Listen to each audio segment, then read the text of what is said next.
이런 일이 되게 많아질 것 같아요. 은퇴 자금에 대한 가이드. 죽을 수도 없고. 최고의 수단이 하나가 있어요. 돈으로 행복해지기 위한 돈 인문학 토크쇼 돈은 머니! 네, 안녕하세요. 금융과 행복 네트워크의 의장 정은영입니다. 업무와 승인 대표 변호사 양소영입니다. 안녕하세요. 미래세 은퇴연구소의 김동엽입니다. 한국금융복지정책연구소 박원주입니다. 저희 은퇴 후의 삶 어떻게 하면 잘 살아갈 수 있을까에 대한 이야기 나누고 있는데요. 필요자금과 준비자금이 잘 이렇게 맞으면 상관이 없는데요. 이게 부족하다라고 했을 때 어떻게 해야 될 것인지에 대한 이야기를 좀 나눠주세요. 거의 대부분 우리나라 사람들 거의 대부분은 부족하지 않을까요? 어떻게 돈은 부족하다 죽을 수도 없고. 정확하게 한번 좀 진단을 해봐야 돼요. 부족하면 어느 시기에 부족하냐, 얼마만큼 부족하냐 진단을 해보려면 이제 은퇴 이후 생활 시기를 가장 메인이 되는 시기는 부부가 두 사람이 다 공적연금을 받는 시기. 활동기. 내가 받는 공적연금이 얼마인지를 확인할 수가 있잖아요. 예를 들면 국민연금 받으시면 국민연금 공단 가든지 아니면 통합연금 포털 사이트 같은 데 들어가 보면 자기가 몇 살부터 얼마 정도 받는다는 게 다 나오거든요. 나오더라고요. 공적연금을 수령하는 기간 동안 공적연금 소득이 얼마 정도 되고 주택을 담보로 연금을 받으면 그 받는 금액까지 더하면 이 정도를 더하게 되면 자기가 기본적인 생활을 할 수 있는 수준이 어느 정도 되는지 나오잖아요. 그걸 딱 만들어 놓으신 다음에 그 다음에 이제 점검해야 될 게 뭐냐면 공적연금을 수령하기 직전 기간이 있거든요. 퇴직하고 공적연금을 받을 때까지 소득 공백기가 어느 정도 될 건지에 대한 점검을 해야 돼요. 그리고 그걸 채울 수 있는 소득이 있느냐. 직장인들 같으면 대부분 이 시기에 활용하는 자금이 퇴직금을 활용을 하죠. 뭐 이것도 저것도 안 되고 다 모자란다 그러면 최고의 수단이 하나가 있어요. 공적연금을 단계로 받을 수 있어요. 대신 단계받은 금액은 좀 줍니다.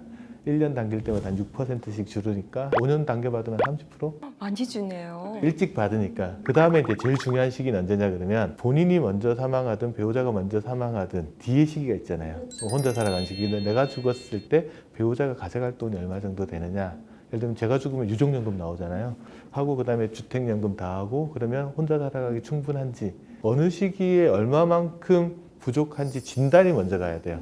대부분 덩어리로 그냥 한 몇 억이 부족해. 겁부터 나거든요. 그래서 정말 내가 어느 시기에 뭐가 부족한지를 좀 체크해 보는 거가 그러고 나서 걱정을 하면 되거든요. 그걸 점검하고 싶으면 이렇게 찾아가면 됩니까? 저한테 오면 좀 비싸고요. 농담이고. 굉장히 중요한 말씀이고 가장 기본이 되는 말씀인데 우리나라 국민 중에 실질적으로 국민연금을 수령할 수 있는 사람이 그렇게 많지는 않다라는 거죠. 자영업자도 굉장히 많고요. 공적연금이나 퇴직연금 밖에 있는 사람들이 너무 많다라는 것도 하나의 문제고요.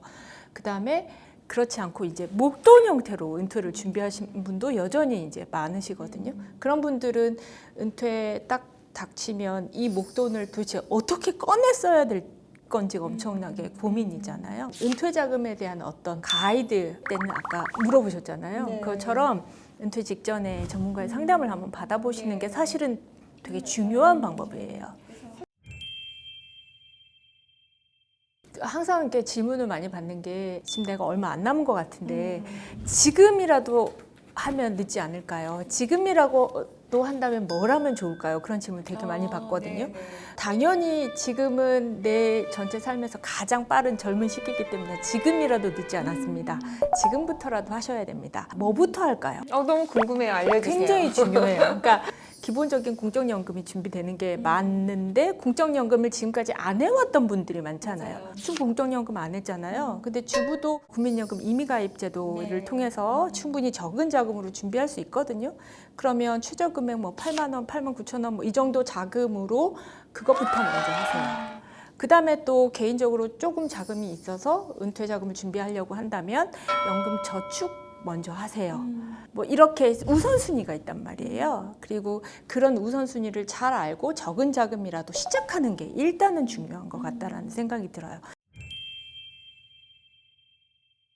내가 소득 활동을 계속 할 수 없게끔 만드는 요소에 대한 대비를 해야 돼요. 대부분 사람들, 직장인들이나 뭐 자영업 하시는 분들이 기본 가정이 뭐냐면 나는 일을 한다예요. 그러니까 기본 가정이 무너지는 게 대부분 질병이나 사고인데 치료비만 발생하는 게 아니고 소득이 단절될 수가 있잖아요. 그러면 자기의 몸의 가치를 잘 생각을 해봐야 돼요. 예를 들면 제가 남편분은 주방에서 일을 하시고 아내분은 홀을 보시는데 남편분이 갑자기 아픈 거야. 이 당장에 주방장을 어디서 불러와야 되거든요. 그게 뭐냐면 대체 가치예요. 소위 우발부채라고 불러요. 근데 우발적으로 툭 튀어나오는 부채이기 때문에 여기에 대비하려면 우발적으로 나오는 자산이 있어야 돼요. 대표적으로 나오는 게 보험상품이거든요. 그래서 우발부채랑 우발자산에 대한 매칭이 잘 되어 있는지 이것들도 좀 컨트롤하면서 좀 자산 관리를 하는 것들이 되게 중요하고요.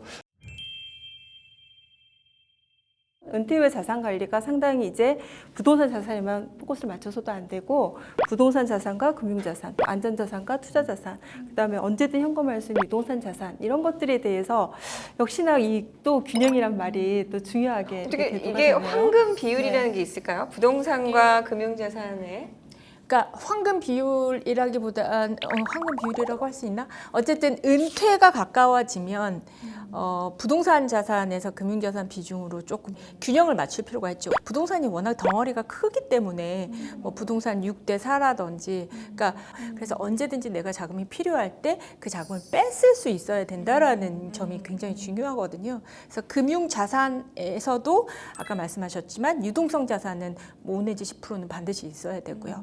은퇴 기간이 짧으면 모르겠는데 은퇴 기간이 생각보다 너무 길단 말이에요. 3, 40년이 은퇴 기간이라고 한다면 지금과 같은 저금리에서 돈이 굴러가지 않는 상황에서 안전자산으로만 은퇴자산을 준비한다는 건 굉장히 무리수가 따를 수 있는 부분이기 때문에 일정 정도 은퇴자산도 투자자산이 필요하다.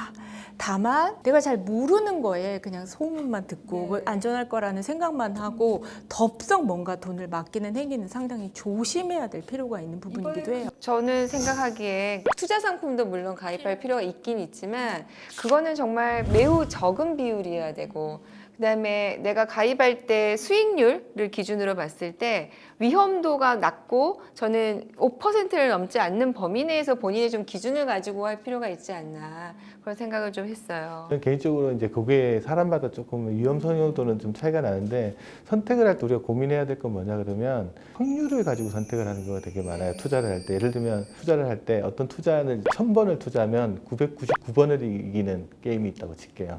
투자하시겠어요? 저는 또 못할 것 같아요. 왜냐하면 한 번일 수도 있으니까. 대부분은 99.9%의 승률이면 괜찮다고 생각하거든요. 근데 예를 들어 999번을 이길 때는 한 번 이길 때마다 1달러씩만 따는 거예요. 근데 한 번을 졌을 때 2,000달러 잃어버린다고 치면 사람들은 그렇죠. 승률은 이게 훨씬 높은데 한 번 당했을 때 치명적인 문제가 있잖아요. 그러면 이걸 우리는 뭘로 생각해야 되냐면 확률만 볼 게 아니고 기대값을 봐야 되거든요.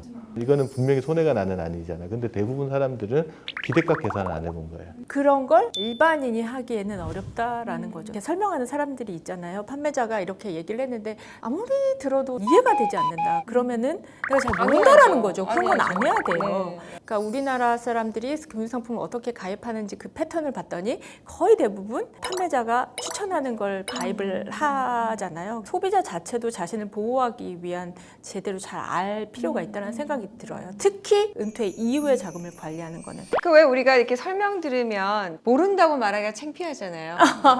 남들은 다 이해하고 하는데 나만 모르는 것 같고 그런데 그렇지 않더라고요. 변호사인 제가 봐도 거기에 있는 약관 보면은 모르겠어요. 질문법이 되게 중요해요. 어떤 질문을 해야 되냐면 과일 가게에 가서 과일 맛있냐고 물어보면 맛있다고 답하거든요. 이거 수익 그러니까 예를 들면 그 금융기관에 가서 상품 보면 이거 수익률 괜찮냐 그러면 어느 직원이 안 좋다고 그러겠어요. 질문은 수익률은 좋은데 이게 어느 경우에 손해를 보느냐. 네, 그걸 물어봐야 돼요. 근데 지금 우리가 막 얘기하는 거는 어떤 원칙과 기준도 없이 그냥 어떤 판매자의 말만 듣거나 어떤 좋다라는 소문만 듣고 그냥 제가 자기가 잘 알지도 못하면서 큰 돈을 맡기는 거는 조심해야 된다라는 걸 얘기하는 거지 은퇴 이후에 자산을 절대 투자하면 안 된다라는 얘기는 아니고 리스크를 정확하게 이해한 상태에서 투자를 하라는 거거든요. 대부분 상품은 설명 들었으면 해서 우리가 이제 사인을 사인을 하잖아요. 하죠. 녹취도 하고. 근데 실제로는 내가 여기에 대해서 자세히 설명을 듣지 못했음에도 불구하고